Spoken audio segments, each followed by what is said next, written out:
Hello everyone and welcome back to a sun-streaked edition of the Blackfoot Book Club. Thank you very much for being there. I have seen with wonder and awe the strength of the great Red Dragon. Based on the novel Red Dragon by Thomas Harris, with a screenplay from director Michael Mann, this is a film now familiar to millions, following the far more critically acclaimed 1991 Silence of the Lambs, directed by Jonathan Demme, and its direct remake in 2002, Red Dragon, directed by Brett Ratner. For those unfamiliar with this iconic story, a very brief premise. Enjoying retirement and a life away from murder investigation, Will Graham, William Petersen, is coerced into returning to solve the Tooth Fairy investigation by longtime friend and boss Jack Crawford, Dennis Farina. Will realises he has to deal with his past demons to solve the case, and enlists the help of an imprisoned psychopathic killer, Dr. Hannibal Lecktor, Brian Cox, to get inside the mind of the Tooth Fairy killer. My appreciation of this cult, some say classic film, and screen debut of Dr. Hannibal the Cannibal Lecktor, spelt correctly for this film with a K, but revised to Lecktor with a C for all future films, will be to draw comparisons with both the 2002 remake and the heavily influenced 1991 Silence of the Lambs. All three are standalone films in their own right, but all are connected by narrative strands and characters familiar in all three films. This is also Michael Mann's third feature film, and by far and away his most stylish, accomplished, atmospheric and technically brilliant to date. Will Graham, William Petersen. Brilliantly played by William Petersen, he needs to carry the film and does so excellently. Often talking to himself, piecing the puzzle together whilst watching videotapes of the recently attacked families, it's yet another duality portrayal of wanting the idyllic family life by the coast, but haunted by his past and seeking redemption for his future. The iconic scenes with Hannibal Lecktor in prison are sparse in comparison with the more detailed and tense scenes in both Silence of the Lambs and Red Dragon, but the similarities with his character as portrayed by Edward Norton in the 2002 remake are stark and a very direct nod to this 1986 classic. Norton's mannerisms are a mirror to Petersen's portrayal in many ways, and not just from the almost direct remaking of the same scenes. The talking to self, the pauses, quizzical looks and expressions are seemingly a direct nod to Petersen's earlier portrayal. Dr. Hannibal Lecktor, Brian Cox. Brian Cox has a far more smaller role in this 1986 original than I first remembered, and far smaller than Lecter's Anthony Hopkins reincarnation in both Silence of the Lambs and Red Dragon. In the latter two films, Hopkins is stunning, brooding, dangerous and brilliantly depicted as a calculating psychopath. The character has far more time to breathe in the later films and is more developed and nuanced. Here, Cox is excellent if a little underused and, dare I say it, the only character to appear to have dated along with the film.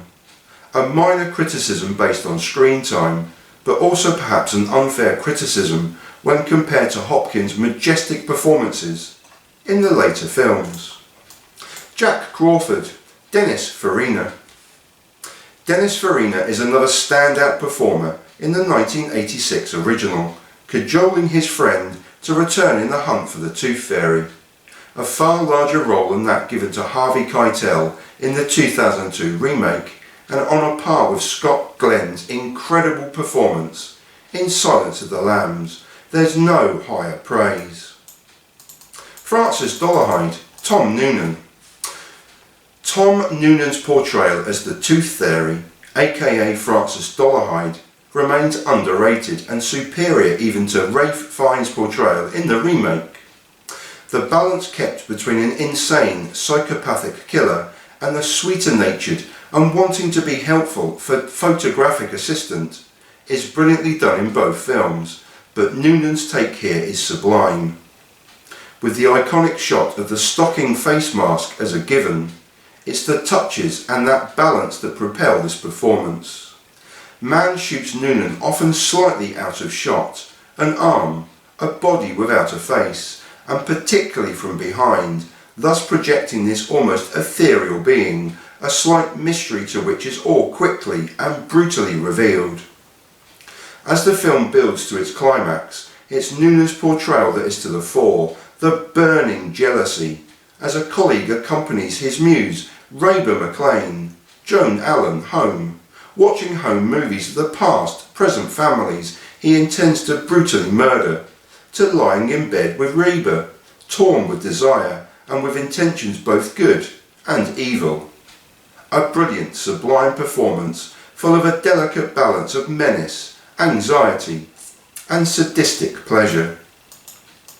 From the very opening, this classic is bathed in early Michael Mann trademarks and is produced in league with regular collaborators Dante Spinotti, director of photography, and Colleen Atwood, costume designer. From the wide shot across a gently lapping beach as the film opens until a beautiful moonlit shot closes the opening monologue, this is a Michael Mann film to marvel at.